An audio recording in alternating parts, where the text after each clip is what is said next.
Aleyküm aziz dostlar.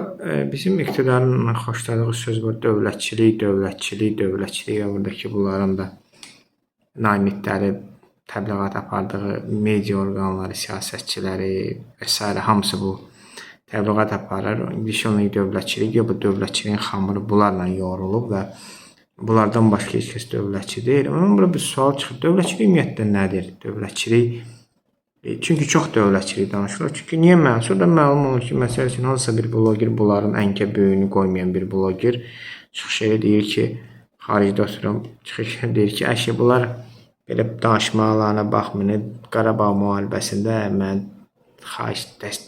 dəstək verdiyim üçün mənə təşəkkür bildirdilər. Və yaxud digər bir bloger bunların ənkə böyüyünü qoymaya çağırırlar. Şuşada bəhbəhlə oturtdururlar. Və yaxud da başqa bir bloger necə olur ki, bu ən yüksək səviyyədə belə kim harda yerləşir, kim hara səfər edib, kim hara necə yenə bir söhbət hakimiyyətli olanlardan gedir. Onun məlumatını verir, sonra bir həftə, 2 həftə, bir aydan sonra məlum o ki, bloger haqlıymış, düz deyir ki, paylaşdığı şəkillər, videolar indi ortaya çıxır və yaxud da dedikləri ortaya çıxır. Yəni, bu dövlətçilik haradadır? Siz bir blogerlərin öhdəsindən gələ bilmirsiniz. Bu kəşfiyyat məlumatları niyə onları gedib çıxır və yaxud da siz niyə onları belə deyək, təşəkkür bildirirsiniz, onlardan asmısınız. Yoxsa indi Fransada bir məşhur həm məhkəmə gedir, əlinizi üzünüzə bulaşdırmırsınız hər şey, bütün Fransa ondan danışır. Yəni, bütün bu balaca şeyləri edə bilməyən iqtidar sonra başlayır dövlətçilikdən danışmaq.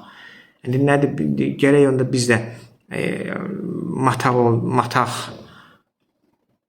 kimi qəbul edilməyimiz üçün gedərik Avropada sizin ənkə böyünüzü qoymazdı, sonra bizə xahişlər, təşəkkürlər və s. edərdiniz. Sonra da gətirərdiniz, bir Şuşada da oturtdurardınız, bir prezidentlə də şəkil çəkdirərdiniz, elə bir çıxış verməyə imkan da yaradardınız. Biz də elə eləyərik, biz dövlətimizdə oturmuşuq, bəli sizə müxalif olmuşuq, sizin iqtidara müxalif olmuşuq və sona qədər də inşallah olacaq ki, hədəfimizdə iqtidara gəlmək, sizi əvəzləmək də var. Mənim buna Allahın izni ilə heç bir şübhəm yoxdur ki, bu olacaq.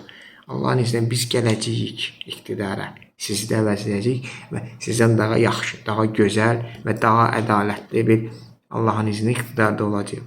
Buna mənim şübhəm yoxdur. Amma indi biz müxalifətdə ola-ola həmişə dövlət nədir, bilmişik nədir. Amma indi biz də mataq olmaq üçün gərək bunların etdiklərini eləyərik. Ondan sonra siz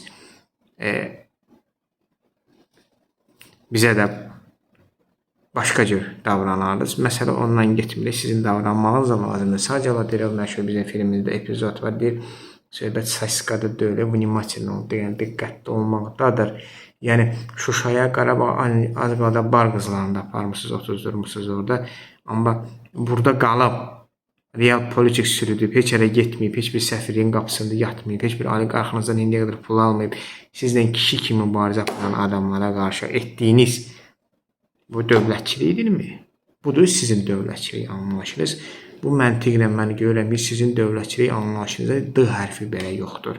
Ona görə durub bu dövlətçilik danışmaqdansa birinci bu dediklərimi nəzərə alın və sonra artıq həqiqətən də dövlətçilik nədir? Dövlət necə hərəkət eləməlidir? Onu bir ən azı Türkiyədən öyrənin.